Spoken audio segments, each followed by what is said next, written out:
बिस्मिल्लाहिर्रहमानिर्रहीम। अस्सलाम वालेकुम। कैसे प्यारे बच्चों, उम्मीद करती हूँ खैरियत से होगे। हम करने वाले हैं एक मज़ेदार सा मुकालमा सफ़ा नंबर 62 के ऊपर। और यहाँ पर ये जो मुकालमा है ये आज है दुकानदार और गाहक के दरमियान। तो शुरू करते हैं अपने आज का सबक। वीडियो एंड तक देखिएगा, अच्छी लगे तो प्लीज़ लाइक कीजिएगा और अपने दोस्तों के साथ शेयर करना ना भूलिएगा। तो शुरू करते हैं। यहाँ पर जो इशारे दिए गए ना, हम उसको मद्देनज़र रखते हुए अपने मुकालमे को लिखेंगे।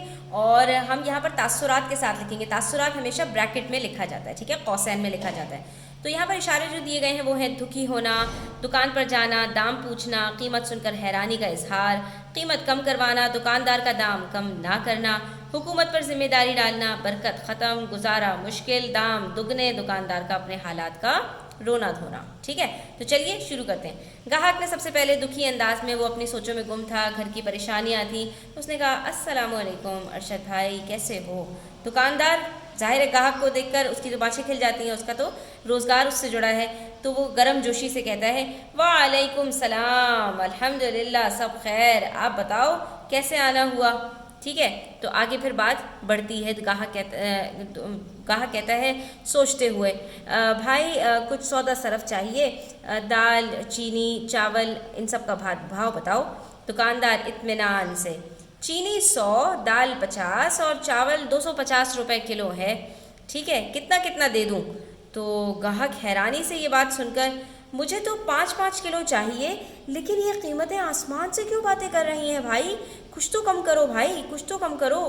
तो दुकानदार कहता है नफ़ी में सर हिलाते हुए, ठीक है, वो मतलब अपना सर हिलाता है पहले और फिर कहता है अरे नहीं साहब, ये दाम तो हुकूमत ने बढ़ाए हैं, हम क्या करें, इतनी महंगाई पीछे से हो गई है कि हमारा खुद गुजारा बहुत मुश्किल हो गया है, हर चीज़ के दाम दुगने और तिगने हो गए हैं। गाहक अफसोस से अपनी बात ख़त्म करते हुए, सौदा लेते हुए, सब हमारे अपने ही अमाल हैं भाई, हर तरफ लालच और धोखा इतना बढ़ गया है कि सारी बरकत ही ख़त्म हो गई है, अल्लाह रहम करे।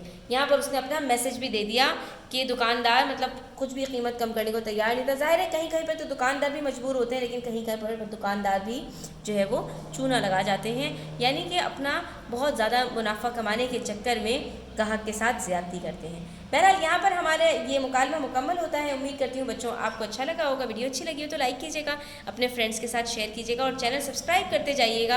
अपना ख्याल रखिएगा। अल्लाह हाफ़िज़।